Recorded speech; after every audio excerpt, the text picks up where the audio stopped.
Hey everybody, it's Chainsaw Reacts. Last week I got the opportunity to interview Matt Hill, aka the voice of Ed from Ed, Ed Eddy. He was so fun to chat with, and hearing his introduction and getting into the business was really interesting. And all the auditions he had to go to back to back to back to back to back, for a lot of auditions to get Ed in Ed, Ed Eddy. Enjoy the interview. It went longer than I expected, but regardless, I had a good time. Enjoy. Thank you so much, Matt, for speaking with me. I really appreciate you speaking with me today, sir. How are you doing, first of all? It's funny. Well, as Ed would say, obviously, I am doing great. Like I am maybe butter chicken, or maybe I am like butter toast. And In the words of a guy I met doing the Ninja Turtles many, many moons ago, his name was Tex, and I'll never forget it. He'd be like, Matt, how you doing? I'm always like, well, I'm doing pretty good. How are you doing, Tex? And he'd be like, well, Matt, if I was any better, I'd be standing next to myself. And For me, that's it always has that same sort of people think of Mm-hmm. you're like, oh yeah, it's a pretty good one liner. And Yeah. Today I'm feeling pretty good standing next to myself, but talking to you. Well, I appreciate it. I really appreciate it. Absolutely, thank you. Of course, no problem. I want to start at the beginning. What was your kind of initial spark of I want to get into this? Yeah. What was that first thing for you to like? I want to try acting or get into this to see if I can do this. Yeah. Great question. It's funny. For some reason, I thought my life was half over at 13. But at 13, I went, okay, I've been wanting to do this dream called acting since I was, you know, 2 centimeters high to a grasshopper, I guess. Hmm. And so for some reason, I was like, man, time's a wasting. And so I decided at 13, I was like, thank God I had this sort of like, I guess, because I had zero skills, I had zero experience, I Hmm. had enthusiasm off the charts, and this burning desire and belief that things were gonna I don't know what it was, but my first agent, who I zeroed in on, Dorothy Boyce, thank God, she said, your enthusiasm level's off the charts. And I've never met a 13-year-old that said, like that. It's basically Hmm. saying, well, here I am. What do I need to do? Right. And, I mean, now maybe it's different. I have no idea, to be honest with you. I don't think it's any different. It's just our route to get there is super unique for everybody, right? Yourself included, Yeah. right? Yeah. So for me, even though I was quote unquote, pretty young, I've been performing, the classic cul-de-sac, being in the bands of my youth, with my neighborhood friends. And, Hmm. we would, sing and dance and, go do these crazy, sort of rock shows and stuff. And so I know it all contributed to, this desire to, share my voice, I guess, and, be an actor. And I thank Dorothy Boyce, my first agent, who said, it's just like, okay, you know what? All right, I'll take a chance on you. I had no money to take that first course, but she said I had to take some training. Yeah. So she even fronted me the money for my first course, Mm. which, I mean, who does that, right? Yeah. Yeah. I mean, yeah, and I mean, thank God. Like 3 weeks after taking, I think it was Ted Stitter's acting for film and television, I think is the name of the official title was. And Hmm. I sucked royally. Is it okay if I swear? Yeah. I shit the bed so many times in that class. But you know what was amazing? It lit a fire even more so, going like, oh my God, that was so much fun. What Hmm. had just happened, And thank God, I got my first professional gig, I guess about 3 or 4 weeks after I finished that 13-week course. And it was, thank God it was at Christmas, because they were doing, the classic Santa mall, visiting Santa visiting the mall. Hmm. Up here in Canada, we had like Santa was coming, and so they needed guys to dress up and be like elves, right? So so like that first Christmas, I got to say like Merry Christmas everybody, Santa will be back for a second show at 11:30 or whatever it was, and and in the 3 weeks of the Christmas, I made enough money to pay Dorothy back for taking a chance on me for that first course.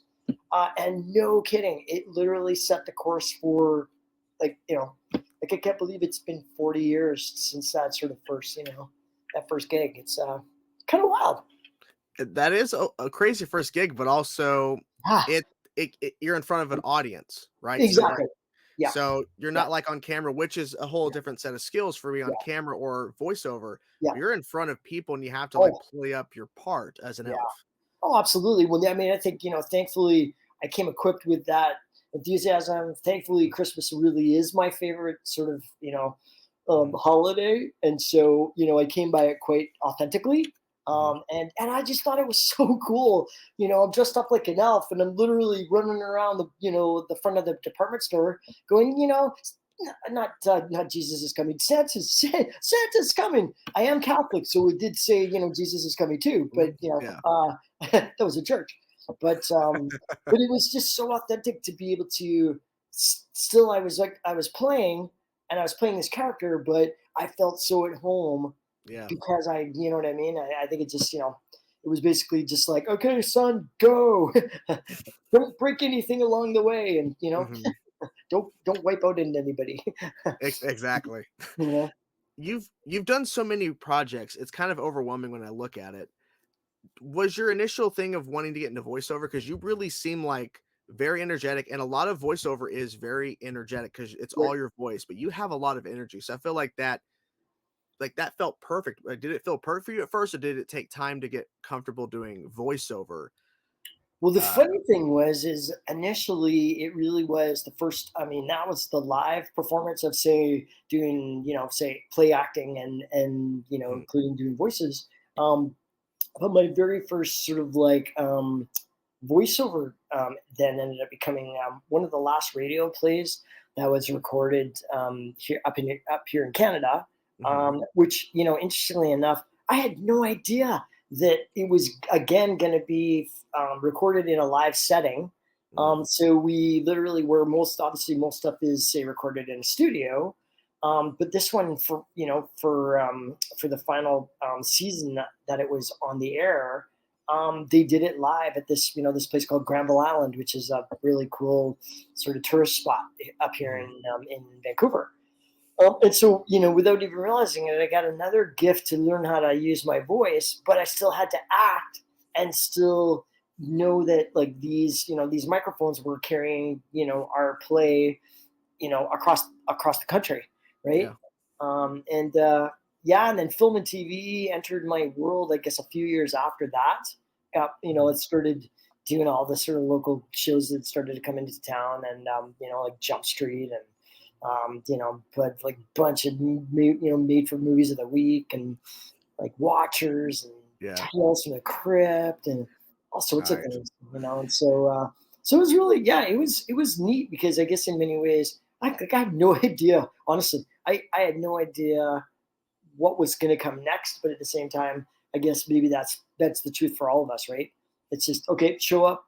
But luckily, as an actor, show up, audition, you get the part. Oh, okay, you get that extra information to be able to get to the Mhm. studio or to get to the film lot or wherever it is we're working, right? So Exactly. You're yeah, taking that chance and you're just seeing what opportunities will come from that opportunity. Like, you yeah, just never know. You yeah, never know.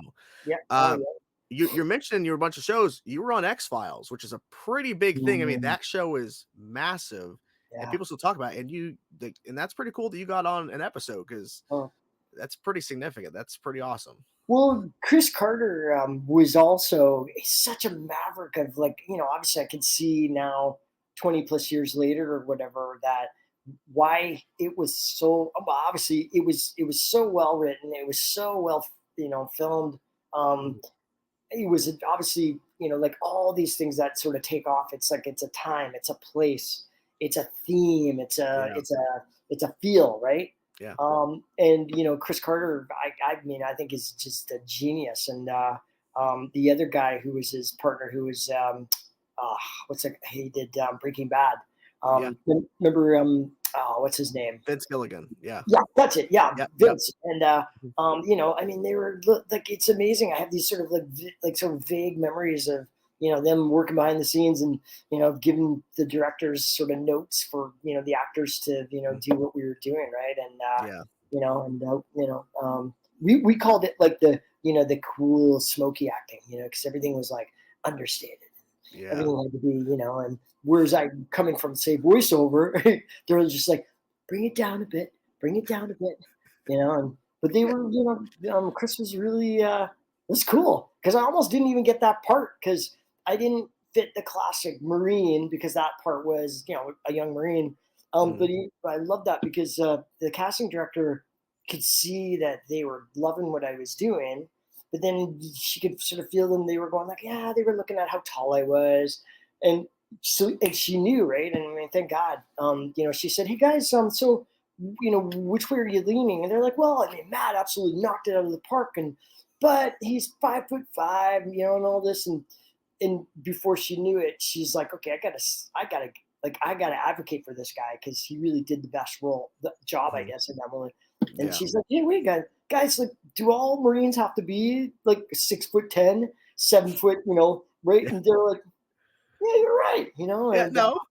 yeah, I mean, Yeah. honestly, because I wouldn't have got the part otherwise, right? Because once you Mhm. start to think like, oh yeah, no, yeah, nah, I mean, he was great, but yeah, too short. That's okay, right? Yeah. So thank God, because even Chris told me that later. I saw him at the airport, like serendipitously months later, as I was saying goodbye to some family members here in Vancouver, and I got a tap from him on the shoulder, and he's like, "Hey, you played Dunham in our episode, blah blah blah." I was like, "Dude, you're Chris Carter." He's like, "Yeah, I know my name, right?" And he Yeah. was so incredible and so kind, and just Mhm. said, "Man, we talked about that episode because like that. We were so grateful we took a chance on you because like that." So essentially saying, nice, good job, young man, kind of thing. And Yeah. but, Giving you your props because I mean, you were pushed for and yeah, you crushed it, that's important. yeah, yeah, Yeah. exactly. Yeah. Yeah. And I held my breath better than anybody else in the history of holding their breath Yeah. underwater so that I, let all the bubbles come out of my mouth. And You really yeah, pushed yourself. Like, I had to do it for the craft. oh, I could hear my heart beating going, you're going to drown. You're going to drown. That would freak me out. Yeah, like, no, I'm good. Oh yeah, as well. Me and the deal, no, the guy who was my handler, Mhm. we had a pact. He's like, okay, because they had to get the shot, so that honestly, if the bubbles came out, then it fucked the shot up, right? And Yeah. so I remember them saying, going like, so as much as you can, we'll give you air as quickly as we can, but can you just wait till I think they needed like 3 extra seconds or something when I was fully out of air, and then they Mhm. would see no bubbles, right? And then they would tap on I'd hear this loud bash on the Yeah. side of the bathtub, and then I'd be like, okay, okay, okay, and I'm yeah, so I I'm here. Yeah, did it. like, "Do we good?" Like, "We gotta go again." Like, "No." Yeah, well, exactly. Oh yeah. You know Oh, what? oh I recently watched that's, for the first time, X-Men Evolution, and you were Alex Summers, you were Cyclops' brother for a number of episodes, and I didn't realize that till as I was doing research for this. I'm like, "Wow," like, because I really love that show, and I think they should have done more with Alex, and the fact you got to voice oh, him, that's pretty cool. That's thanks, pretty man. cool. Yeah, well, Yeah. it's funny. All these roles, sometimes they just find a way that like that. Sometimes it's one episode. Sometimes it's like like that, Mhm. maybe 5 or 6, or and then sometimes like say Ed and Eddy, it turns out to be a role that just goes on forever. And it's but I guess maybe what do they call that? Do they call that a long illustrious career, or what do they call that? um, I yeah, is that yeah, I'd say yeah. I would agree. Yeah, Well, long illustrious career. so I'll be honest, my long, illustrious career has also had many gaps and many Mhm. pauses where there were many times when I didn't get jack shit. Mhm. I would read for dozens of projects and never hear a thing. Mhm. Right. And so then, okay, that would be my, my moment to go, okay, well, how do I need to show up better? Or what do I need to maybe work on right now? Or, Mhm. and sometimes just literally like, okay, you know what, you're doing everything right. Just, okay. Sometimes it's just the way just some things land, Mhm. and so that became my motto then, that is which is for you won't pass by you. And that is for you will stick to you like what, and and you better do an amazing job, right? Because Mhm. or do the best you can, essentially. Yeah, and It it sounds was, like you had the best approach for it because you knew, okay, I'm not going to get everything I read for, but I will take this as a learning lesson to, okay, maybe there's something else I could have done differently, but in the moment you don't think of that thing. But you yeah. know, Well, and yeah, that's also too. I mean, it's obviously a learned thing too, right? Because I mean, that's why I say I was so.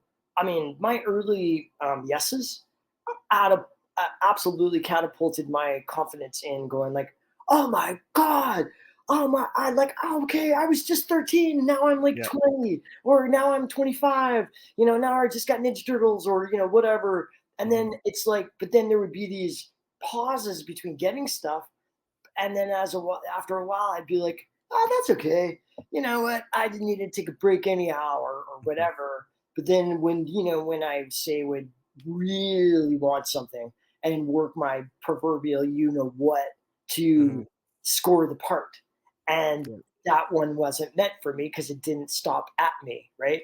I yeah, had to really then learn to go, okay, grasshopper. And so it took a while, right? I mean, because mhm, sometimes it's like, especially when you're younger, it's like it wasn't like it was an idiot thinking that I would get everything, because then mhm, that would just be stupid. yeah, The things I got, I was so stoked, and I did the very best job I could when I got the role. And then as I got a bit older, instead of getting frustrated that I didn't get the part, or like that, because that obviously came into it as well. I yeah, more had that approach, as you were saying, to just go like, okay, well, you know what, that's okay, because honestly, and then it actually truly, then it wasn't just bullshit, it was actually the truth to say like, hey, you know what, whoever gets it, they're gonna knock it out of the park, and if it's me, I'll knock it out of the park in my way, right? You yeah. know, and so it's yeah. It's all about decisions, Oh, and oh, and if it makes sense, because maybe if you were selected for something you didn't get, maybe ultimately it just wouldn't serve well, the this wasn't project meant like it for me, should. right? Exactly. Yeah, Yeah. yeah, Yeah. you No, just exactly. And so, it's, yeah. And then yeah, it's amazing, because I guess that's where, even sort of, I guess the time, like, say, that we're in right now, where mhm, so many things are done digitally, even the yes, audition process, right, is all online now. So, like, everything from voiceover to film and TV, it's, right, like that. We're our own studio, we're our own producer, our own director, yeah, acting coach, shooter, lighting person. yeah, And it's wild, and it took me a while to kind of wrap my brain around it, because I'm not the most I'm a bit technically challenged in this life path. mhm. Um, but I've had to figure out my way of doing it too, right? Yeah, So it's all about finding your own way, like you said earlier, like, it's all about finding your own way into this business. It's all finding your way to adapt to the changes that are happening in the business. yeah, yeah, You were exactly. mentioning about how you were growing up as a kid and being in the neighborhoods with your friends. It sounds like Ed, Edd n Eddy, a little Oh, bit. you think? Isn't that crazy? That this sort Yes. of like art imitating life, right? And it's like, and it's, I mean, we didn't have like, an Ed character, or, but we sort of did, right? Yeah. I'm not realizing that obviously at one point I would probably play Ed, but we had the guy on our street that like was the full on guy who, he was, they were more wealthy than, say, our family was, and so Mhm, he always had like a better bike, or he had name brand running shoes. mhm. You know what I mean, and he'd be the one that we'd be the first one to go, he's Yeah. probably gonna win, because whatever, right? It's yeah, it's wild, you know Yeah. things How to come. how was the audition process for Ed? Because I mean, I think it's like a behind the scenes of a video game you guys were doing that's Yeah, like all over the internet now, and like people are like rewatching like you guys doing the voices. yeah. And I'm like, how did you go to that voice for that? I mean, that character needs that kind of voice, but like, how was that first audition process for it? Well, it's funny, because it's like every audition we get the sides, and then we get the character Mhm, descriptions or whatever. So Ed's was no different in that respect.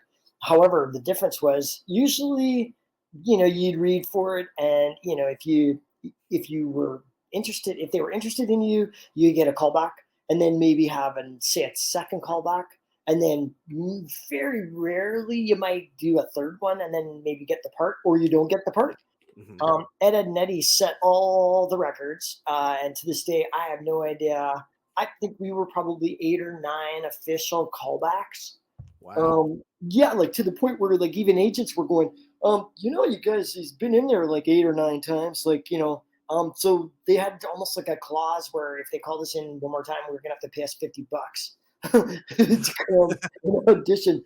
But it was wild because as we got further and deeper into the audition process, we only knew we were getting a little bit closer when instead of pairing us with like 10 people, we were paired with like 2 pairs of 3 of us. So Mhm. like, thankfully I knew Sam and Tony already from, doing other stuff. And Yeah. then a bunch of the other cast as well. We sort of started to figure out that, we must be getting closer, but we still had no idea. Right. Yeah. Because, we still, as actors, we still needed our agent to be the ones to phone and say, you got the part. Right. And so that still hadn't come through, but yet they were throwing tons of stuff at us. Um, I remember laughing like Ed. I still had no idea how to laugh like Ed, but I was just throwing shit at the wall because I had no idea what they wanted. Mhm. And all we knew is like Danny was a genius and he had all the ideas in his brain. And he was like, I will know when I hear it. And when I hear it, I will have cast this show. Mhm. And so this, the proverbial day uh, was like, it was like we were working so hard, like vocal cords were almost bleeding. And I was like, what the fuck does this guy want? And like so out of desperation, I had no idea why this happened, but I did something that you're not supposed to do. I tapped on the microphone, Mhm. right. So it made this really loud like boom, boom, boom, and I blew in it too. So I was like, so I could hear the engineer looking at me like, "What the hell? What are you doing? Don't you're wrecking my mic." And it Yeah. was for some reason I was like, excuse me, fellas, how do you get water from this thing here?" And I pointed at the microphone, right? And on the Mhm. other side of the glass, I actually didn't even see him. I saw Danny go, and I'm like, fuck, I'm fired before I'm even hired, right? Yeah. And he's like, no, that's the voice. That's Ed, right? And so he was asking the engineer, did you get it? Right? Did you record it? And the Mhm. engineer's like, yeah, I recorded it. So he's like, play it to him, play him the thing, play him the thing. And so the engineer, thank God, recorded that. And so for like a, they said, listen to that, right? So I heard, how do you get water from this thing here? Blah blah blah. Mhm. And he's like, you do that and you consistently do that voice, you got the part, right? And I was Yeah. like, oh, okay, I got the part. I got the part. I swear to God, it was like the Twilight Zone, right? Because like Yeah. 15 episodes, every time I got out of Ed, Danny would be like, oh, he doesn't sound like Ed. Play him the thing, play him the thing. And so, Chris would play the Yeah. mistake, Yeah. right? And then, I'd hear, how do you get water from this thing? And and Danny'd be like, so just do that, like just keep doing that, and thank God, because honestly, that mistake got me the role of my life in many ways. And so I think in many ways, I share, say, a message with others that are reaching for their dreams. Sometimes you have no idea how they're going to come true, but just Mhm. keep, basically keep blowing on the mic up, keep trying, keep making mistakes, Yeah. Mhm. get up, dust yourself off, and move forward, right? Because it's yeah, I mean, oh, thank God, right? That one mistake changed everything. To me, Oh, I think I 100%. it's one of my favorite shows I've ever seen. I Oh, thank love the randomness of it.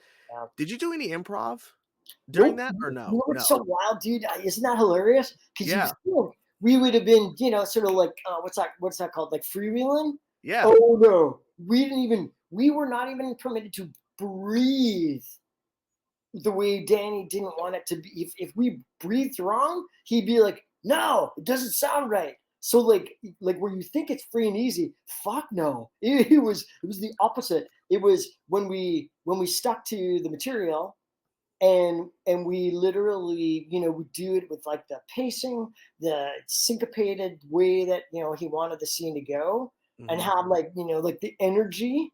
Yeah. Then we'd get passed to the next scene, right? And so yeah, it's such an interesting question because because I think in many ways, I believe it's also the genius that Danny is, as well as the way the show was put together. Because it was like I've never had any like usually you have to fix a lot of stuff after you first record.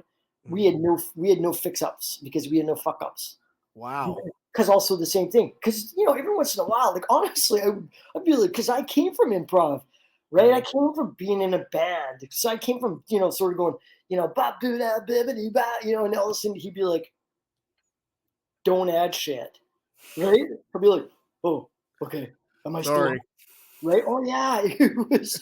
Oh, it was almost like working for like The Godfather or something. You're just like, please don't kill me. Yeah, please, please, I don't want to lose Ed. Oh Ed yeah. is me. Oh, absolutely. Well, yeah, because after a while too, God, I'll be honest with you, I had no idea how popular the show really was Hmm. until years later, Yeah. right? When we were doing a run around North America, and I mean, yes, they told us the show was super popular, but as actors, you just like, oh, that's great, we got another season. Hmm. Right. So, you're going to get paid still to do the work you love to Yeah. do, Hmm. but honestly, God, I had no idea how many millions of kids and their teachers and parents were watching the show, and, so yeah, when we went on a run around North America, Hmm. it was literally, that was when I had the moments where it was like, oh, wow, you really love this show. And, The, and the show really meant a lot to people. the show made a huge impact Well, that's because the of, thing, right? yeah, because I think it's also because how ridiculous the characters are so over the top, but I think it works because you just know nothing is real in this world. Like it's just over the top, and you never know what you're gonna get into when you watch the show. Yeah, And yeah. all the characters are unique. And I feel like with Ed, he's the most unique. Like there was, I found a shot. He's opening his coat, and there's like a fridge door.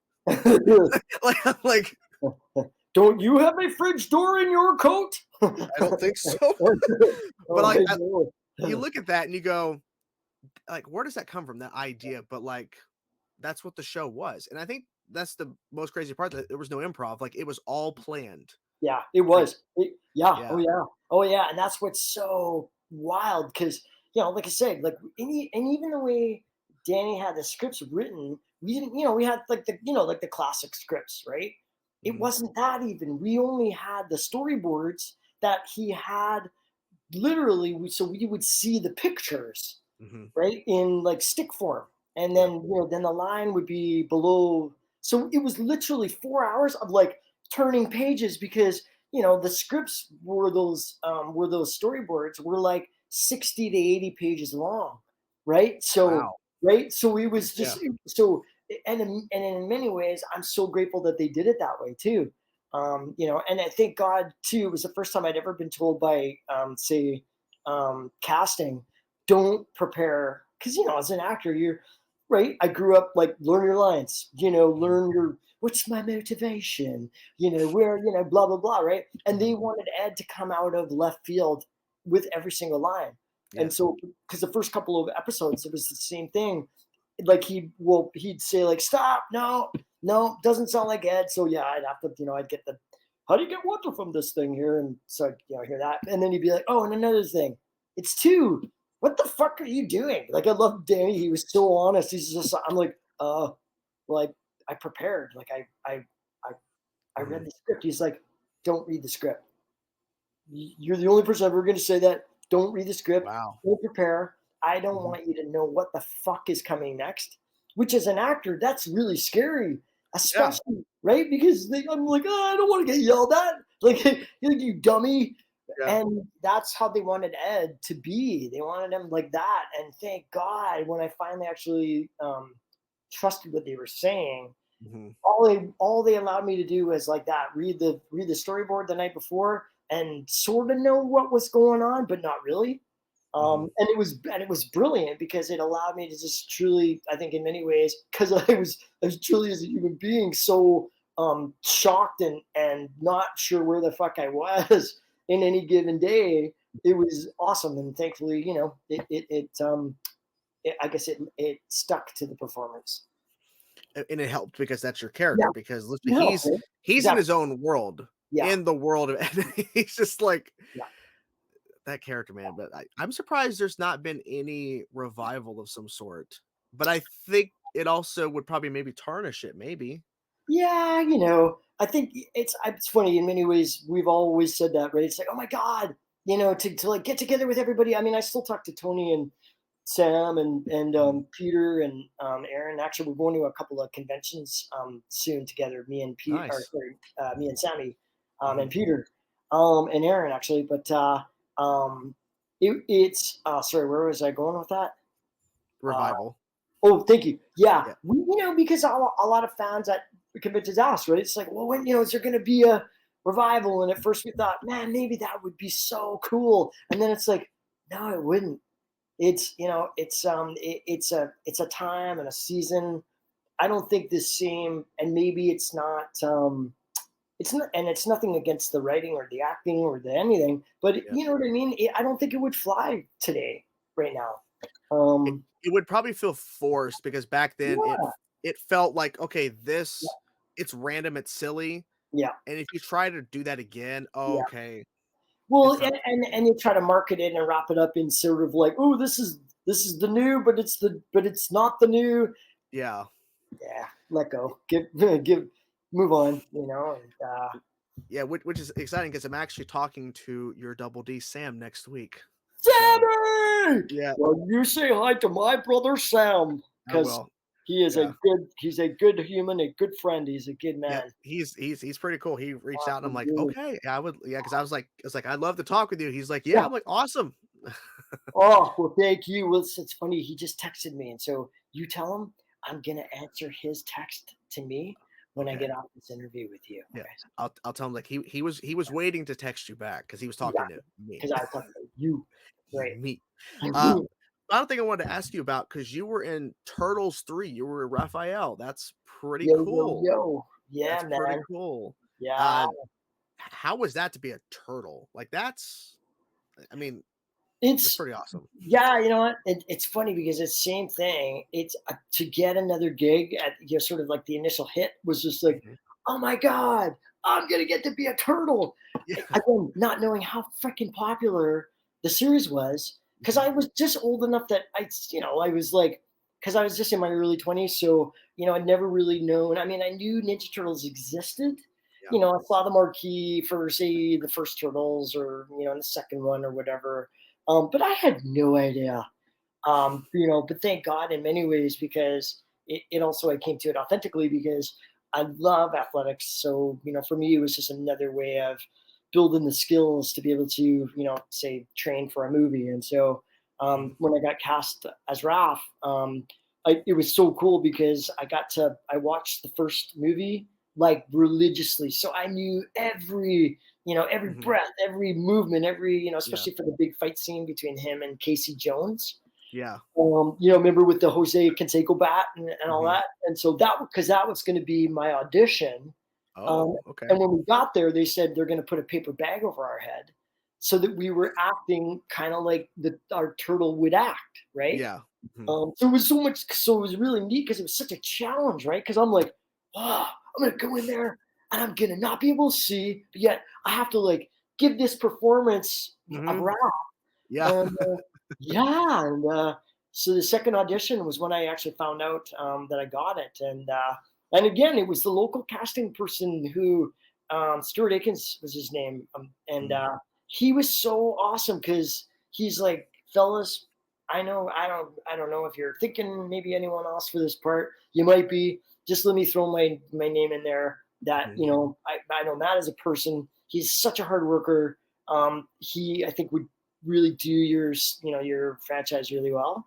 And Mhm. I always appreciated that, man, because and it was not till later on that the producers told me that that was what had happened, right? Oh, okay. We kind of sealed the deal for them, right? So Yeah. well, because I think too, when we don't know who we're getting, say to work with. Yeah. I can see that's quite helpful and as well. And obviously they're not saying that about because I'm sure that there's hundreds of auditions that I've done that they didn't say a word because they're just like, oh, awesome, well, thanks, man, thanks for coming. Yeah. Yeah, good. Yeah. Okay, hire the other guy, right? So, but it's one of those ones where it's interesting because I really feel like, um, if this makes sense, knowing what was to come for my life a little bit later, especially when we were doing our run around North America, um, it was also playing Raphael and Ed that Hmm. absolutely solidified, sort of like the street cred with the Yeah. kids in the schools that we Yeah. were speaking to, right? Hmm. And it was, oh my God, what, like, talk about such a gift because, in that light bulb moment of going like, oh wow, we really made these kids, feel good about themselves and, in our case, make healthy choices for the planet. And, Hmm.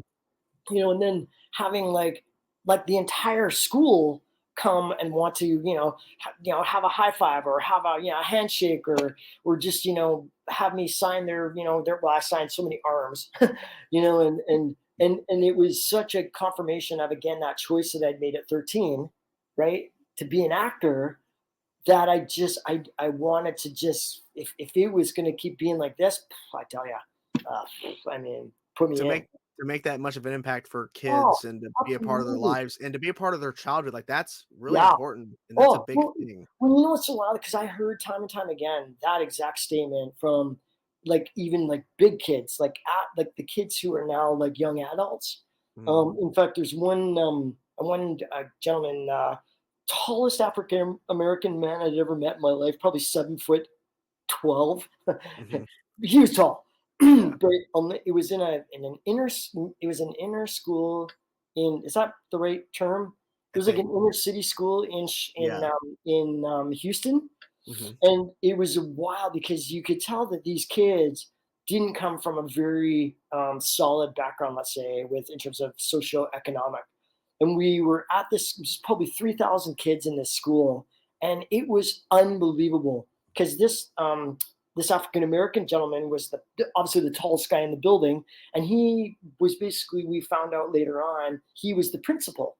And we Mm. were in, so we went in, right, as Matt and Steph from Run for One Planet, they're going to share this message, in a way that, hopefully you guys will enjoy. That was sort of their introduction to us. Yeah. So we had all these kids who we thought we were going to get like basically screamed out of the building in 5 seconds because the kids were so like quiet and they were Mhm. so not they looked like they really didn't even care that we were there. But then we realized later it was because the principal runs the school almost not like a military college, but it's more like the rules are so strict Mhm. because that whole school philosophy is to get these kids out of gangs or not into gangs in the first place. They have this incredible code that he said that's what the Ninja Turtles helped him to Mm. develop his own life, right? Yeah. So here we were thinking like we were gonna suck, but then the second that I went in, it was yeah, good morning, this is Matt and Steph, Run for One Planet. They're gonna do a presentation for you guys, and usually we had kids like like crazy, right? Mhm. Like so excited, and then these guys were just like all the kids were they were taking cue from the big guy out the back, Yeah. the principal. And it wasn't until I finally went like, hey, yo, so and so, technical school in Houston. Who wants to save the planet with Raphael?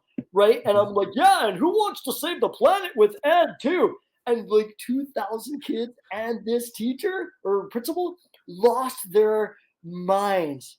They were, oh my God! They were so excited. And then this Mhm. guy who was so, strict, he was just like, what?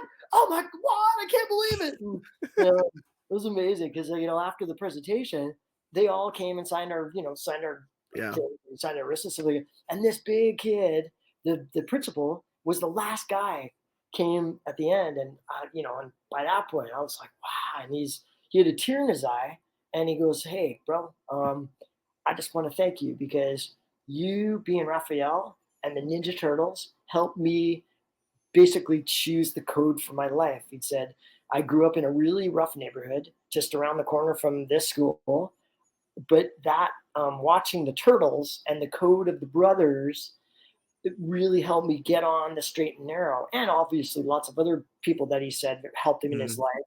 Yeah. And he chose at a very early age that he was going to pay it forward and he was going to end up becoming like a teacher. And then, just recently he then become the principal, Yeah. right? And Mhm. so, he's sharing this story with me saying, so thank you, brother, for, choosing to do Raphael. And I'm just like, oh, thank you for, helping me have a great life as well. Yeah. So, Yeah. you know what I mean? And so it's like all these sort of experiences and like instant feedback of going, these characters have made such a big difference in people's lives, Mhm. right? And so that's why. Thanks for my long form version of it too, because No, no, it's okay. you No. know, because it It really what I think it really does is like this. I think for me, it solidifies that this is also what motivates me as well, even more so than it did when I first started, because it's like an evolving process, right? Yeah, because Um, at first you don't see how it's gonna impact others, and now yeah, you've been down this road, you've done many projects, and now you see how it's yeah, helping people yeah, and yeah. basically helping people, like, become who they are Well, because of totally. yeah. Yeah. Well, and even it's like I can't believe that we're 25 years, like we're 25 chickens years old for Ed, Ed and Eddie as an example, Mhm. and so I get invited to some fan conventions, and going to another one at the end of the month. So, like I'm saying with Sam Double D, and it's another weekend where I have this incredible experience with fans that they're saying exactly like you, going this, like this cartoon and these characters absolutely changed my life and Mhm. helped me feel like I belonged, Yeah, helped me feel like I had a cul-de-sac, helped me feel like I had best friends, helped me feel like I had brothers and sisters, yeah. and um, so I mean, what do you say, right? It's It's hard to all, find the words at times, but, I yeah, mean, I think you're handling it the best way possible because you know how important it is, and you're not, like, taking that for granted, like, I no. yeah, I mean, because you never know, Ed could have been somebody else, but I don't think it would have been the same. I It's don't not think. bad. I know. I think about that too. I'm like, what if it had passed me by? Oh, well, then I guess he would have, right? But I'm Yeah, so grateful that I fucked it up and said, "How do you get water from this thing here?" Yes, I got the part. I never would have thought I would have heard say Ed say "fuck," but here we I are. know, right? I know. Oh, wait till after the conventions. Then it's just like, all right, you guys ready for this? No, I'm just kidding, but Thank you so much for speaking to me today, I really Oh, appreciate it, and, this was awesome, I would love to chat with mhm, you again at some point, yeah. but thank you. Thank you so much. Absolutely. Absolutely. Thank And make you. sure you say to my brother, Sammy, that I'm more popular with you because I got to interview with you first. Okay. First, yeah, I'll tell him, like, "I if you would have jumped on faster, you couldn't have beat Ed." And if you wanna screw him out of some money, you could say, "Hey, Matt's check is on the way. I just cashed it." That's how he talked to me first. Yeah. I'll tell him. Thank you so much, I You're a appreciate good it. man. Keep doing what you do. Thanks, Thanks. thanks. Thank you, friend. See ya. Take care.